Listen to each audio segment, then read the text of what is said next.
ఓం శ్రీమాత్రే నమః. శ్రీ కనక మహాలక్ష్మీదేవ్యై నమః. ముగ్ధా ముహుర్విదధతి వదనే మురారేః ప్రేమత్రపా ప్రణిహితాని గతాగతాని మాలాదృశోర్మధుకరీవ మహోత్పలేయా సా మే శ్రియం దిశతు సాగర సంభవాయాః. విశాఖపట్టణంలో స్వయంభూమూర్తిగా వెలిసినటువంటి శ్రీ కనక మహాలక్ష్మి అమ్మవారిని నమస్కరిస్తూ శ్రీ విశ్వావసునామ సంవత్సర మార్గశిర మాస వార్షిక మహోత్సవముల సందర్భంగా సాగర సంభవాయాః క్షీరమథన సాగరం నుంచి ఉద్భవించినటువంటి ఆ మహాలక్ష్మి అమ్మవారు కలియుగంలో భక్తుల పాలిట కల్పవల్లిగా వెలిసినటువంటి ఈ కనక మహాలక్ష్మి అమ్మవారు సాగర సంభవాయాః సాగరం నుంచి ఉద్భవించారు అని, అటువంటి సాగరం నుంచి ఉద్భవించినటువంటి లోకైక జనని అయినటువంటి శ్రీ కనక మహాలక్ష్మి అమ్మవారికి ప్రాతకాలంలో పంచామృతముల చేత చక్కనైనటువంటి ప్రాతకాలార్చన, మాధ్యాహ్న సమయంలో మాధ్యాహ్న కాలార్చన, సాయంకాలార్చన అనేటువంటి 3 అర్చనా విశేషముల చేత అమ్మవారిని లోక కళ్యాణం నిమిత్తం ప్రార్థించడం జరుగుతూ ఉంటుంది ప్రతినిత్యము కూడా. ఆ ప్రార్థన వైదికపరమైనటువంటి సూక్తముల చేత, అర్చక స్వాములు చేసేటువంటి అర్చనాదుల చేత ఆ అమ్మవారిని ప్రీతికరంగా చేయాలి అని. దాంట్లో భాగంగా ఈ పంచామృతాభిషేక సేవలో అర్చక స్వాముల వారు అమ్మవారిని మొట్టమొదటగా పాలతో అభిషేకిస్తున్నారు. ఈ పాలతో అభిషేకించడము అంటే, అమ్మా, మా యొక్క మనస్సులో ఉండబడినటువంటి అజ్ఞానము అనేటువంటి నిర్మాల్యాన్ని తొలగించి జ్ఞానాన్ని ప్రసాదించు అనేటువంటి భావనతోటి క్షీరములను అభిషేకించడం, ఆ తరువాత పెరుగుతో అభిషేకించాలి అని. ఆ పెరుగుతో అభిషేకించడం వల్ల చక్కనైనటువంటి శరీర సౌందర్యము, శరీర పటుత్వము కలుగుతుంది అని. పంచామృతములలో అభిషేకం పెరుగుతో అభిషేకం చేయడం వల్ల ఆ ఫలితమైతే, నేయతో అభిషేకం చేసేటువంటి ప్రక్రియ మొట్టమొదటగా నేతితో అభిషేకం చేస్తున్నారు.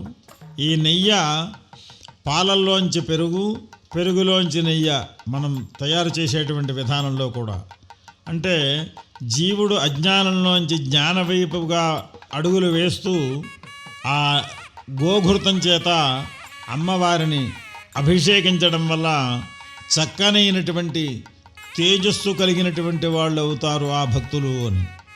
ఆ తరువాత తేనె అభిషేకము, ఆ తేనె అయిన తరువాత శర్కరోదకము అని. శర్కరోదకము అంటే గుడోదకము కానీ శర్కరోదకము కానీ చేయండి అన్నారు. ఈ గుడోదకము వలన అందరి మనస్సులలో ఉండబడినటువంటి కోరికలన్నీ కూడా లయమయ్యి ఆ మనస్సుని అమ్మవారికేసి మన యొక్క దృష్టిని నిలిపి, అమ్మా నీ యొక్క శరణాగతి కావాలి అనేటువంటి భక్తి ప్రపత్తులతో అర్చించడం ఈ పంచామృతముల అభిషేకముల యొక్క ఫలితంగా మనం భావన చేస్తూ, పంచామృతములు అభిషేకమైన తరువాత హరిద్రే పీతవర్ణే త్వం హారిణీ జనరంజనీ అతస్త్వాం స్నపజిష్యామి సౌభాగ్యం దేహి మే నఘే. ఎన్ని రకములైనటువంటి ఐశ్వర్యములు ఉన్నప్పటికీ కూడా భారత నారీమణులు కోరుకునేటువంటిది ఏది అంటే సౌభాగ్యము అని. అటువంటి సౌభాగ్యప్రదాయని అయినటువంటి శ్రీ కనక మహాలక్ష్మి అమ్మవారికి చక్కనైనటువంటి పసుపు నీటితో అమ్మవారిని అభిషేకించడం ఈ స్నపనంలో విశేషమైనటువంటి ఫలప్రదాయనిగా విశేష కార్యక్రమంగా మనం అమ్మవారికి భక్తి ప్రపత్తులతో నమస్కరిస్తూ ఈ పసుపు నీటితో అభిషేకం యొక్క కార్యక్రమాన్ని మనం ఇప్పుడు వీక్షిస్తున్నాం. ఈ పంచామృతముల యొక్క అభిషేకము అనునిత్యము ఈ ప్రక్రియ త్రికాలార్చనలలో భాగంగా అమ్మవారికి జరపబడడం భక్తుల యొక్క పురాకృత పుణ్య విశేషం. ఈ కార్యక్రమంలో పాల్గొన్నటువంటి వారు ఆ అమ్మవారి యొక్క ఆశీస్సులు పరిపూర్ణంగా ఉండి వారి వారి యొక్క మనోభీష్టములని అమ్మవారు అనుగ్రహిస్తుంది అని ఈనాటి నుంచో తరతరముల నుంచి కూడా పురాతన ఆలయం శ్రీ కనక మహాలక్ష్మి అమ్మవారి యొక్క ఆలయం విశేషమైనటువంటి విలక్షణమైనటువంటి ఆలయము.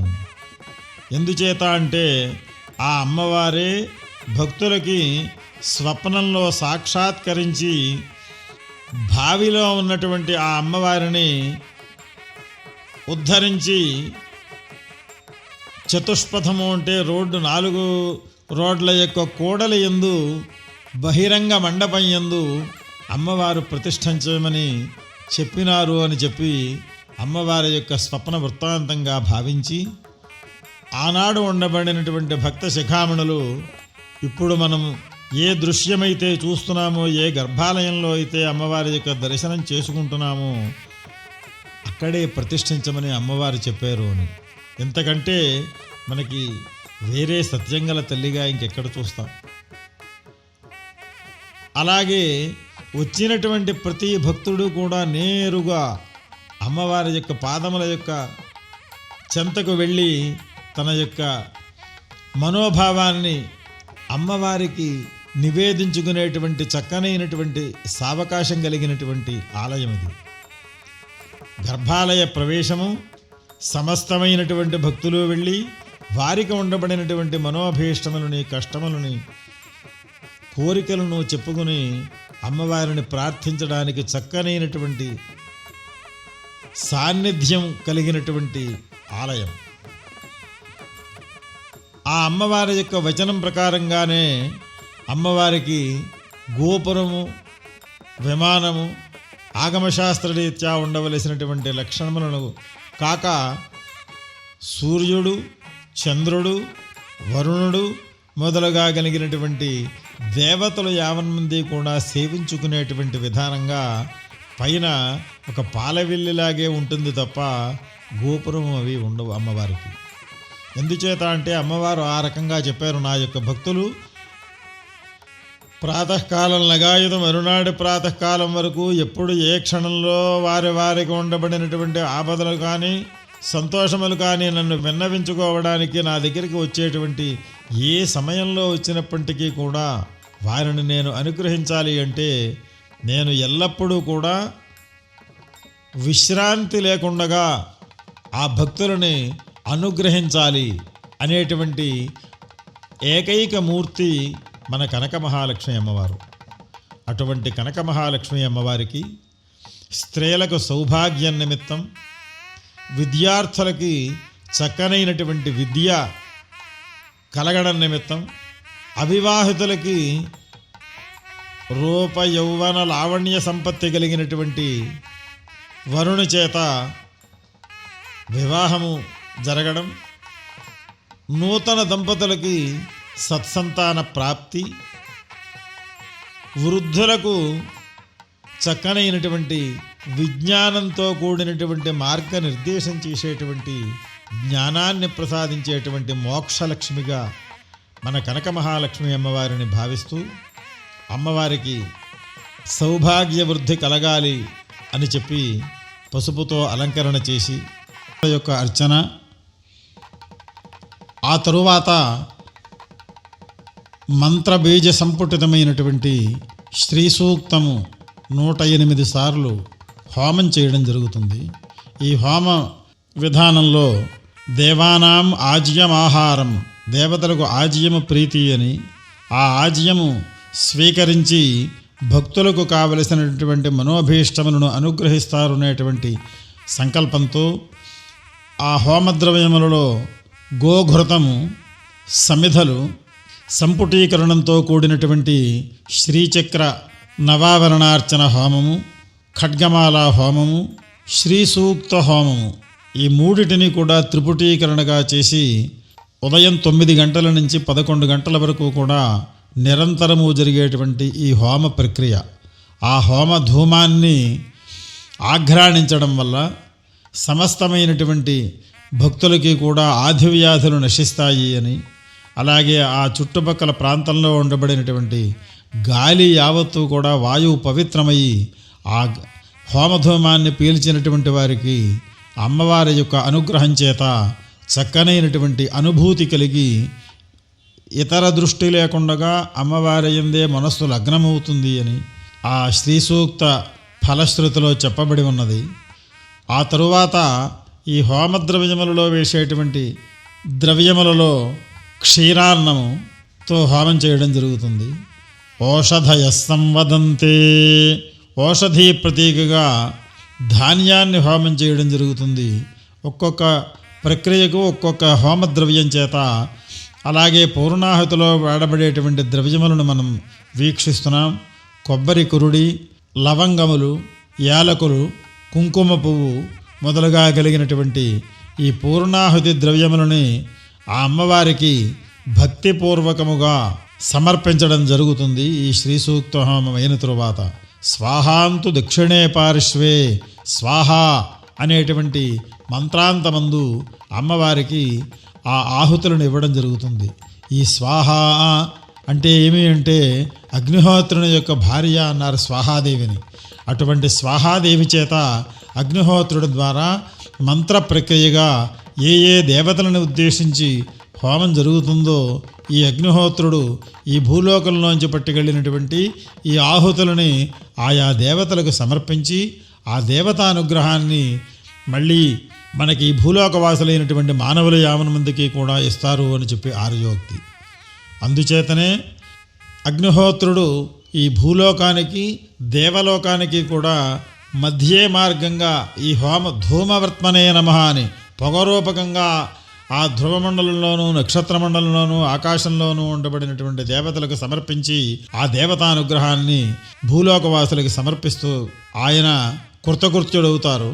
మనం జీవించి ఉన్నాం గనుక, ఈ ఉపాధిని పొంది ఉన్నాము గనుక ఈ శ్రీ సూక్త హోమ పూర్ణాహుతి పరిపూర్ణతకు సకల ఫలములు కూడా అనుగ్రహించాలనేటువంటి సంకల్పంతో శ్రీ సూక్త హోమ సంపూర్ణతా సిద్ధ్యర్థం పూర్ణాహుతిం హోష్యామి అనేటువంటి శ్లోకము చేత అమ్మవారికి ఇప్పుడు మనం చెప్పుకున్నటువంటి పూర్ణాహుతి ద్రవ్యములను యావత్తును కూడా ఆ స్వాహాదేవి పూర్వకంగా కనక మహాలక్ష్మి అమ్మవారికి దేవలోకంలో ఉన్నటువంటి మహాలక్ష్మీదేవికి కూడా సమర్పించడం జరిగింది. ఈ ఫలితం వల్ల సమస్తమైనటువంటి భక్తులు కూడా శీఘ్రముగా దీర్ఘాయుష్మంతులై వారి వారి వారి యొక్క ఇళ్లల్లో విద్యాలక్ష్మి, సంతానలక్ష్మి, ఆరోగ్యలక్ష్మి అంటే ఇవన్నీ కూడా లక్ష్మీదేవి యొక్క ఐశ్వర్యములు, అనుగ్రహములు. ఆమె ఏ రకంగా భక్తులను అనుగ్రహిస్తుందంటే చక్కని విద్యావంతులుగా, సంతానవంతులుగా, పరాక్రమవంతులుగా, విజయం కార్యసాధన చేసేటువంటి విజయలక్ష్మిగా అనుగ్రహిస్తారు కనుక ఈ అష్టలక్ష్మి రూపకంగా ఉండబడేటువంటి కనకమహాలక్ష్మి అమ్మవారు మనందరినీ కూడా కృపాకటాక్ష వీక్షణములతో అనుగ్రహించాలి అని చెప్పి మంగళ నీరాజనం ఇవ్వడం జరిగింది. మంగళం శుభమంగళం, మంగళం భాగ్యదాయినే అంటే సమస్తమైనటువంటి సకల సౌభాగ్యములను అనుగ్రహించేటువంటి ఆ అమ్మవారి యొక్క అనుగ్రహాన్ని అర్చక స్వాములు పాదుకల రూపంలో ఇచ్చి వారిని ఆశీర్వదిస్తున్నారు.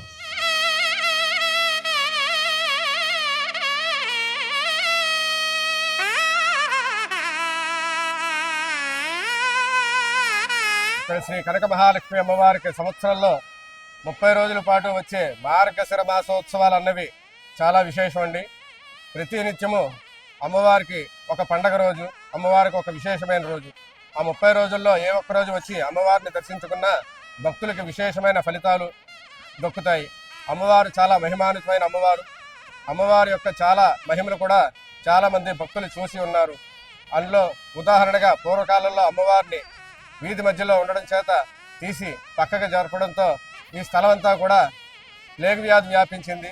అప్పుడు ఈ లోకల్లో ఉన్న భక్తులు ఈ అమ్మవారిని కదపడం చేత వచ్చింది ఈ ప్లేగు వ్యాధి అని తెలుసుకుని అమ్మవారిని యథాస్థానంలో ప్రతిష్ఠించడం జరిగింది. ఆ తర్వాత ఈ చుట్టూ ఉన్న గ్రామ ప్రజలందరూ కూడా స్వస్థత చేకూరడం జరిగింది. ఇటువంటి మహిమాలు ఎన్నో ఉన్నాయి.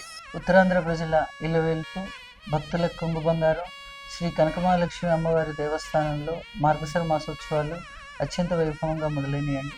అవి ఈ నెల 21 నుంచి డిసెంబర్ 19 వరకు మార్గశిర మాసం ఉంటుంది. అమ్మవారికి అత్యంత ప్రీతిపాత్రమైనవి గురువారాలు. మార్గశిర మాసంలో 4 గురువారాలు వచ్చాయి. గురువారం నాడు భక్తులు అత్యధిక సంఖ్యలో అమ్మవారిని దర్శించుకుంటారు. దానికి తగ్గట్టుగానే దేవస్థానం వారు అన్ని ఏర్పాట్లు చేశారు. వివిధ ప్రదేశాల నుంచి దేవస్థానం చేరటానికి ఫ్రీ బస్సెస్ కూడా అరేంజ్ చేయడం జరిగింది. ఇక్కడికి వచ్చిన భక్తులకి త్వరితగతిన దర్శనం చేయించడం కోసం క్యూ లైన్స్, విశాలమైన క్యూ లైన్స్ వేయించడం, దాని మీద షీట్స్ వేయించడం జరిగింది. క్యూ లైన్స్ పొడుగునా మంచినీళ్ళు, పసిపిల్లలు ఉంటే వారికి పాలు, బిస్కెట్స్ ఇవన్నీ అందించే ఏర్పాటు కూడా చేసాము.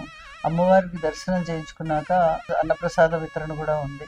అన్నప్రసాద వితరణ నిరంతరంగా ఉందండి, రాత్రి వరకు ఉంటుంది. ఉదయం 12 నుంచి మొదలుపెట్టి భక్తులు ఉన్నంత వరకు చేయాలనేది ఉద్దేశం, అందరికీ అందాలనేది ఉద్దేశం. అన్నప్రసాదం స్వీకరించి భక్తులు క్షేమంగా ఇంటికి చేరాలని మేము కోరుకుంటున్నాం.